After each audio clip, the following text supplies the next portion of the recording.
Hello everyone, my name is Angelica Florentine Emanuella from International Relations major at Pinus University. For this video, I'm going to present about the influence of economic liberalism and globalization through APEC on Indonesia's economic law. As stated in the description, this video is for my final exam, autumn semester 2023-2024, Introduction to International Political Economy course, whose lecturer is Mrs. Elisabeth Ermuliana Kembaren in class LA66. According to the exam questions, there are 3 learning outcomes for this final exam. The first one is knowledge. Identify the history of the development of international trade during the Golden Age until the 21st century and the growth of international business activities. As we know, during the Golden Age, transportation and communication were slower. Therefore, people must meet each other to carry out business transactions and their international trades of goods and their services. However, in the 21st century, we can buy goods and their services from the other side of the world just by scrolling through our gadgets. Next, the learning outcome number 3 is comprehension.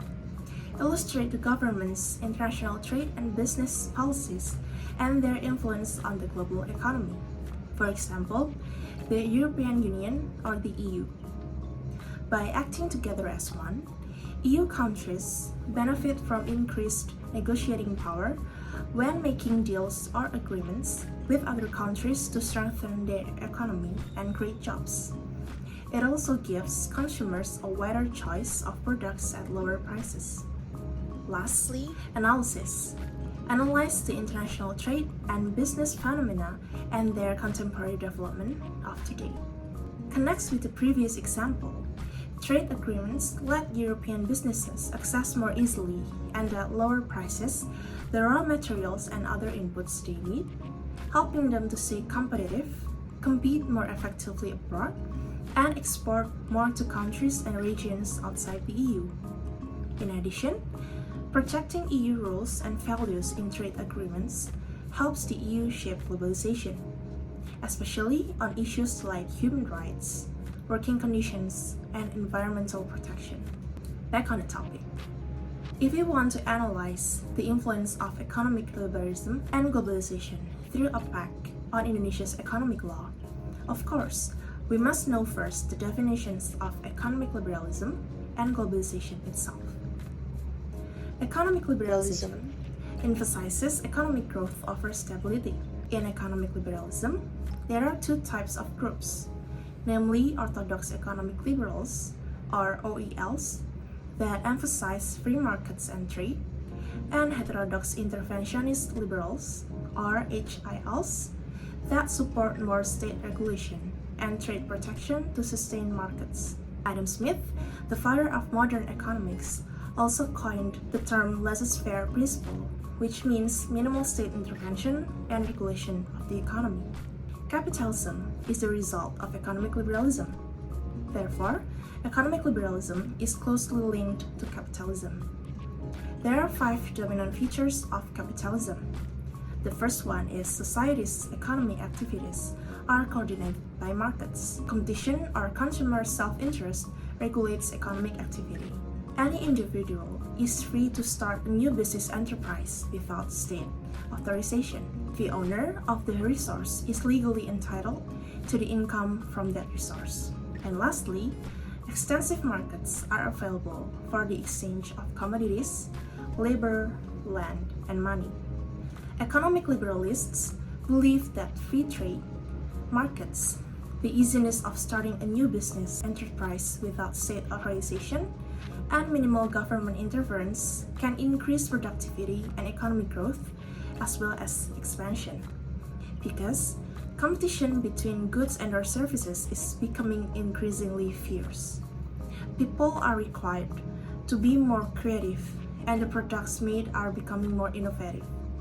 Economic liberalism also encourages international trade in the current era of globalization to increase global economic integration and the potential for countries to specialize in producing goods and services that have comparative advantages.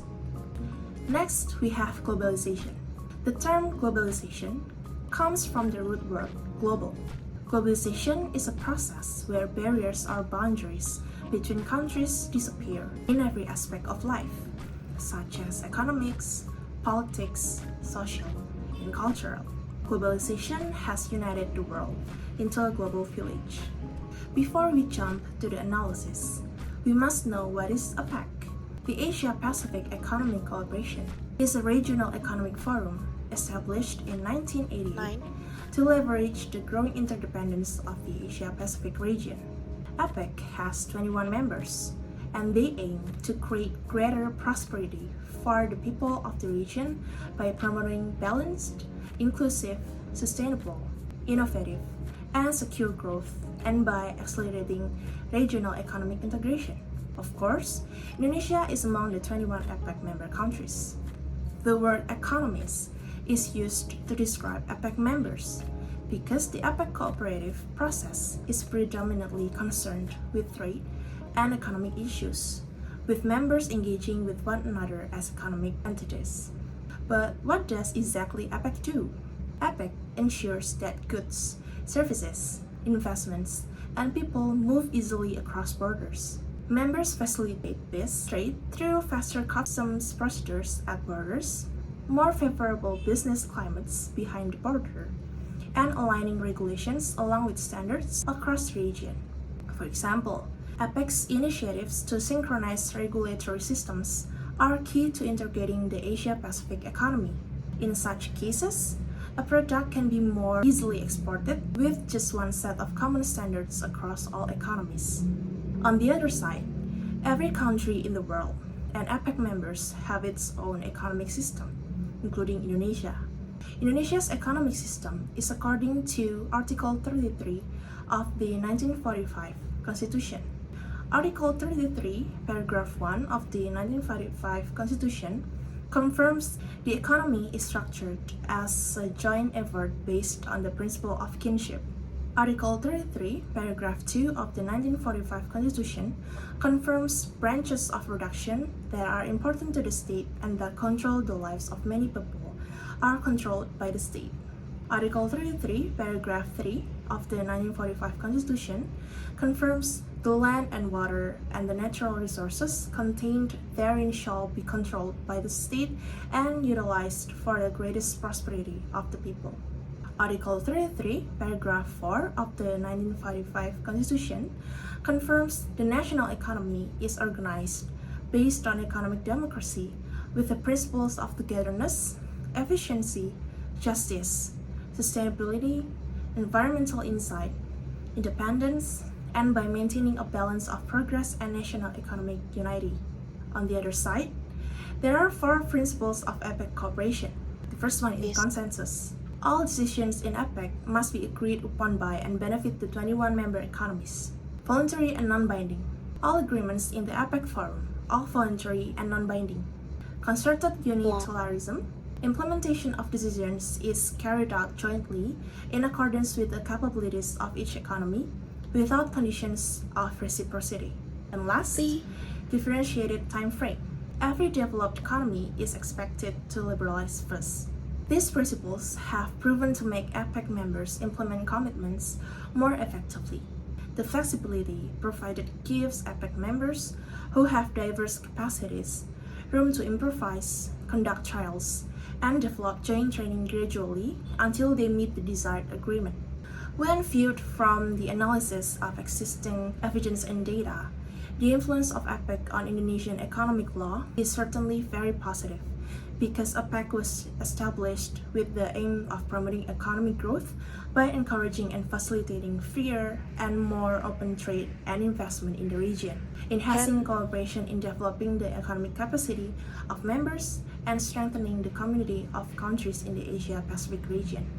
Of course, Indonesia as one of the APEC member countries also plays an active role in supporting APEC's role to enhance economic cooperation based on Article 33 of the 1945 Constitution, which regulates the Indonesian economic system. Thank you!